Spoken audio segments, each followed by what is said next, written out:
नमस्कार। आज का हमारा विषय बातें करना है, कुछ समझना है, कुछ समझाना है, कुछ ऐसी बातें हो जाए। फिर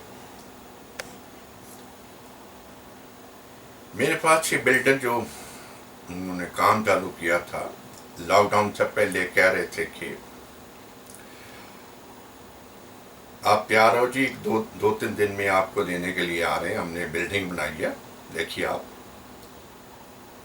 वो लॉकडाउन की वजह से थोड़ा बहुत काम उनका रह गया था। ये थोड़े दिनों में वो पाली पुलिस का काम जो वो उन्होंने ख़त्म कराया, तो फ़ोन आया जी हम आ रहे हैं। तो मैं ट्यूसडे को उनके साथ गया, उनके फ्लैट देखी। उनका सवाल था, बताइए ये कैसे फ्लैट बने हैं, कैसा हमारा ये काम है, आपको कैसा आया, कैसा लगा।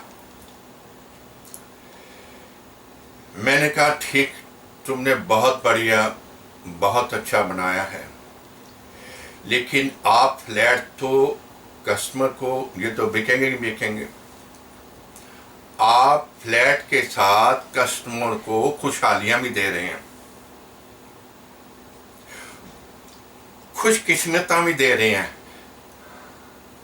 मतलब क्लेशों को भी खत्म कर रहे हैं। उनको बहुत बड़ा, साथ में बहुत बड़ी चीजें दे रहे हैं। वो कहने लगा, महाराज मैं क्या दे सकता हूँ, किसी को क्या कर सकता हूँ, क्या बात आप कहना क्या चाहते हैं। मैंने कहा देखो, मैं यहाँ खड़ा हूँ। उन्होंने क्या किया आपको मैं बता दूँ, ये समझने की बात है, जानते होंगे आप सब लोग, कुछ लोग जानते होंगे, लेकिन हाँ, उन्होंने ये सामने स्पोर्ट वैसे अंदाजे बता 20 फुट सामने दीवार के साथ 20 फुट उसने रसोई बनाई, सारी रसोई किचन, और उतने के पीछे आगे उसने डाइनिंग टेबल रखा, सोफा रखा, सब कुछ रखा। यानी कि डाइनिंग टेबल में बैठकर, सोफे में बैठकर हम किचन को साफ देख रहे हैं। यानी कि रसोई है जो खाने की जगह, वो एक हो गई। आपको पता, पहले रसोई को चौंका कहते थे। आपने पूछना अपनी माता जी से, पिताजी से पूछना, चौंका, रसोई घर को चौंका कहते थे, पंजाबी में तो चौंका कहते थे। बच्चा पैदा उसके बाद कहते हैं चौंके चढ़ाना जी, यानी कि रसोई में काम करवाना, बेटी कब करेगी।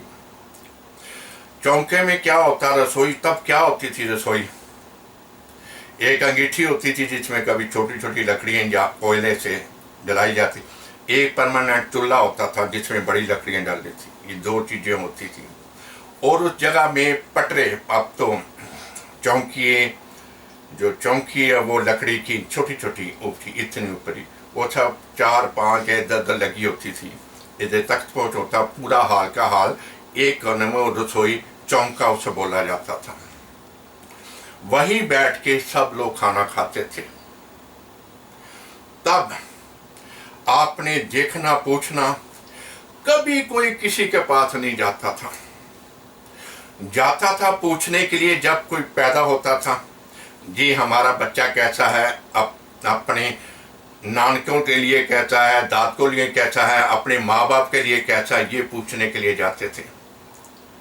जहाँ हम शादी ब्याह का मुहूर्त निकालने के लिए जाते थे, कहाँ हम जाया करते थे, क्योंकि सब कुछ, सारा इलाज तो हमारे घरों में ही हो जाता था। देखो, किचन में, रसोई में बैठकर खाना खाने का बहुत ज़्यादा महत्व है। पहले हम किचन, रसोई में, चौंके में बैठ के सब लोग खाना खाया करते थे।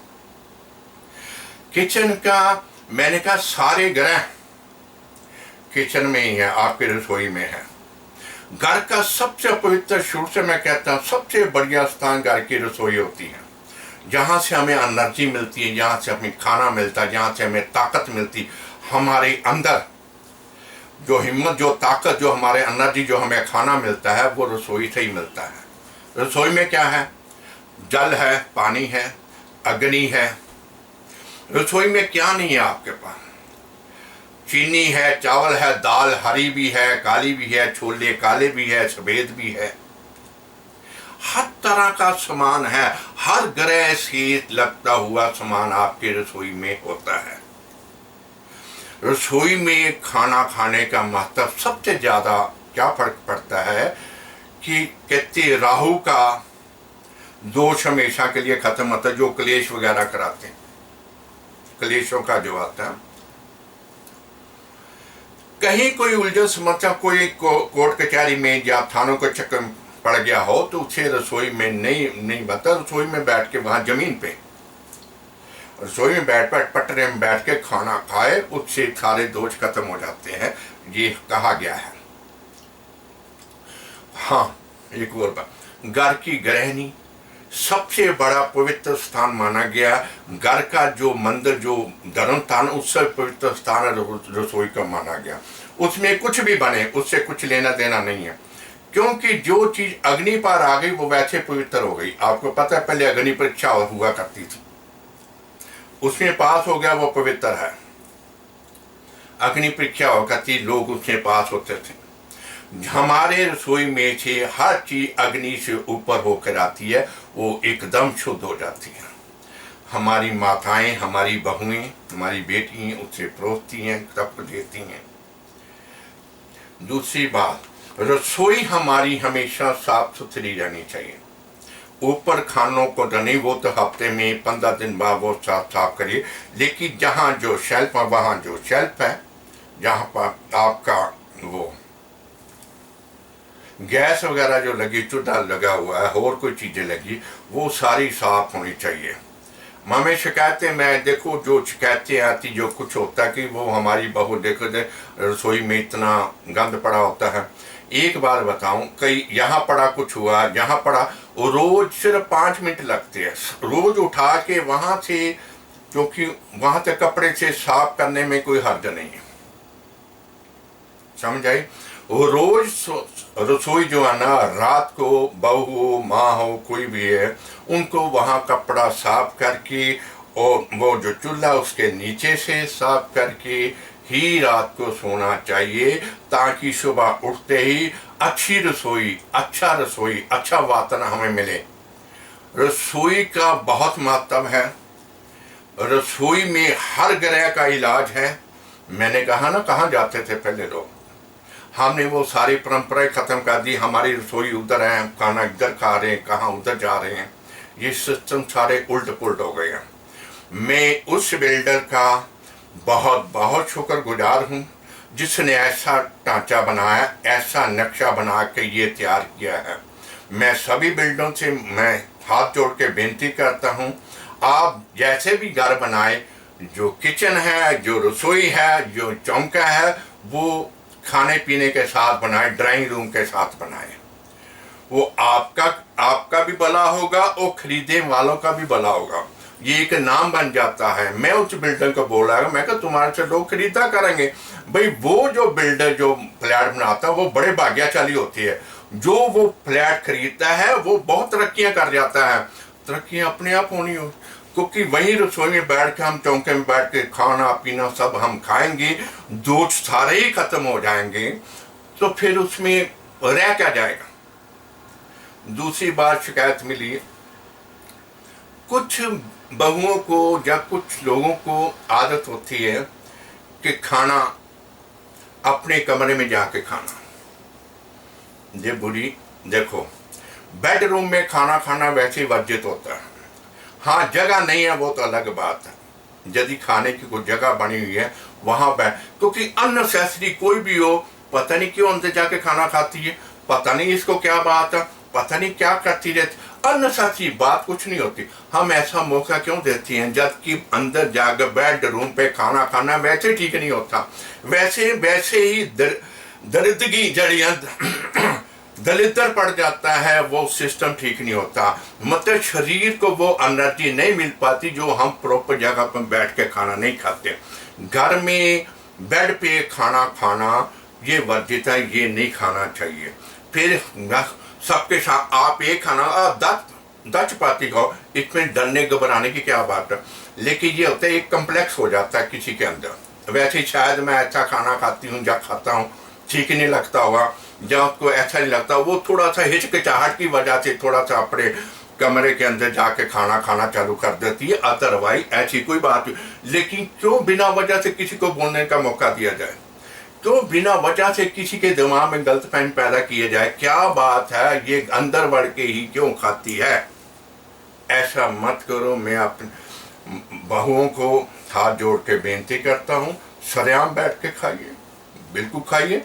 आपको कोई रोक टोक नहीं सकता, आप घर की मालकिन हैं, कुछ भी आप कर सकती हैं, बल्कि सरेआम खाइए, सबके बीच में बैठ के खाइए। लेकिन कुछ होता है कि सब खाने के बाद बहुएं खाना खाती हैं, लेकिन कोई बात नहीं, आज का सब इकट्ठे बैठ के खाना खा सकते हैं। ये है सिस्टम हमारा, क्योंकि खाना हमें जो प्रॉपर जगह है वहीं बैठकर हमें खाना चाहिए।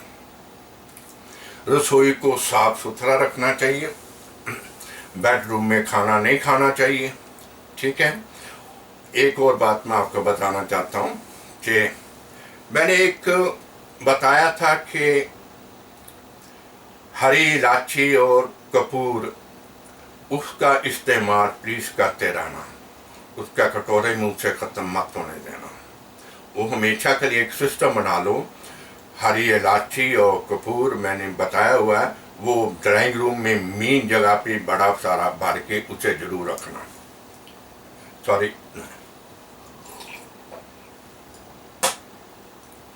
वो जरूर रखना, क्योंकि हमारे महामारी है, ये कोरोना है, हमें काफ़ी डीलें दी जा रही है, काफ़ी रश हो गए बाज़ारों में, सड़कों पे बहुत रश हो गए। लेकिन हमें अपनी हिफाजत हमें खुद करनी है, ये मैंने पहले ही कहा था। हम ठीक है तो सब ठीक है, हम नहीं ठीक तो कुछ भी ठीक नहीं है। ये जितने रीति रिवाज है, ये जितना भी सब कुछ है, हमारे साथ ही है। इसलिए हमें अपने आप को ठीक रखना है हर हाल में, किसी की बातों में मत जाइए, अपने आप को ढक के रखिए, अपने आप संपर्क में मत आइए। ऐसी कोई बात नहीं है, कुछ नहीं होना। पता क्या बात है, ये दौर शुरू से चलते आए हैं और चलते जाएंगे। ये महामारियां शुरू से आती रही हैं, जाती रही हैं, क्योंकि ये नए तरीके का जो इस बार महामारी आई है, जो सारे वर्ल्ड को एक ही चक्कर में उसने घेर लिया। इससे बचने का यही कारण है कि जितना बच सको बचो, अपने आप को ढक के रखो, दूर से बात करो, अपने आप को बचा के रखो, क्योंकि आपके साथ आपका घर संसार है, आपका परिवार है, आपका सब कुछ है। आप बाहर जाते हो तो पता होना चाहिए मेरा परिवार पीछे है, मैंने उनकी हिफाजत करनी है, अपनी हिफाजत करनी है, और बच बचाते हुए अपने घर में वापस आइए। कोरोना से बचने का यही तरीका है, क्योंकि ये धीरे जैसे जैसे अब गर्मी पड़ रही है, ये इसका नाश तो हो रहा है, लेकिन भीड़ भड़का जहाँ ज़्यादा होता जाएगा, कुछ अफवाहें भी होती हैं, कुछ अफवाहें भी होती हैं, वो भी हो जाता है। लेकिन आप अपने आप को बचा के रखिए, ठीक है। मैंने सोचा कि बहुत दिन हो गए आपसे बात की, कुछ बात की जाए। देखिए, ये जो उसने मुझे दिखाया, जो घर दिखाया, फ्लैट दिखाया, उसे देखकर मन प्रसन्न हो गया। मैंने मुझको कहा भी ऐसे फ्लैट बनाओ, ऐसा ही होना चाहिए कि रसोई खाने वाली जगह के पास सीधी सेरनी होनी चाहिए, कि हम ऐसा महसूस हो कि जैसे हम रसोई में बैठकर खाना खा रहे हैं। इससे आपके समझो 80% दोष खत्म हो गए। ये जितने भी ये ग्रह है ना, ये रसोई में बैठकर खाना खाने से आप खुद देखो कि कितनी शांति मिलती है, कितनी लड़ाई झगड़े जिस परिवार में हो तो सब खत्म होना चालू हो जाएंगे। तो कि राहु पर सूर्य डालता है, सबसे बड़ा कहते हैं रसोई में बैठ के कारण राहु का एकदम छुटकारा मिल जाता है। आप इसका इस्तेमाल करिए। ऐसे घरों में कोई ऐसी कोशिश है तो ऐसा घर ही बनवाइए। आपने अपना बनवाना है, रसोई के साथ चौका यानी कि ड्राइंग रूम, रसोई के साथ ड्राइंग रूम होना चाहिए। चीज हमें नजर आने, बीच में पर्दा, हाँ कोई मेहमान आए, बीच में कपड़े का पर्दा, वो पर्दा नहीं होता, दीवार होती है, वो बीच में ही रहती है। पर्दे का कोई उसमें मनाही नहीं है, कोई बाहर से कोई आता खाने के लिए आता, रसोई का ढकना पर्दा जरूर होना चाहिए, वो लगवा लीजिए, उसका कोई दोष नहीं है। लेकिन रसोई ऐसी ही होनी चाहिए। पहले मैंने देखो वो कहती रसोई होती थी, बीच में छोटा सा आला सा छोटा सा खिड़की निकाल, वहां से खाना देते। मैं कहा ये तो कंटीन हो गई, ये रसोई थोड़ा घर थोड़ा होगा। मैंने कहा ये पानी उधर से दे दिए इधर से दे दिए, एक ही बात है, इससे कोई फर्क नहीं पड़ता। इसलिए रसोई ओपन होनी चाहिए, रसोई में बैठ के खाना खाना चाहिए। सब सारा परिवार, ये नहीं जरूरी सारा परिवार इकट्ठा है, कभी लेट आता कोई जल्दी आ जाता, लेकिन रसोई में बैठकर ही खाना चाहिए। ऐसे घर हम लोगों को अब बनाने चालू करने चाहिए। जो पुरानी परंपरा है वो गलत नहीं थी, वो बहुत सुलझे हुए लोग थे, बहुत ज़्यादा समझदार लोग थे, उस तरीके से हमारे रीति रिवाज बने हुए थे, वैसे ही हम चल रहे थे। इसलिए हमें उलझन समस्या से छुटकारा मिला रहता था। हमारे दिनों में दिमाग में कोई उलझन समस्या कोई नहीं रहती थी। ठीक है, आज बात इतना ही। लेकिन आपको मैं अपने आप को बचा के रखिए, कोरोना वायरस से अपने बचा के रखिए। हाथ धोकर जो भी है, जो भी बताया गया है उसका पालन करिए।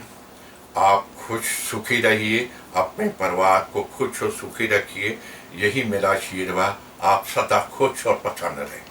ठीक है, नमस्कार।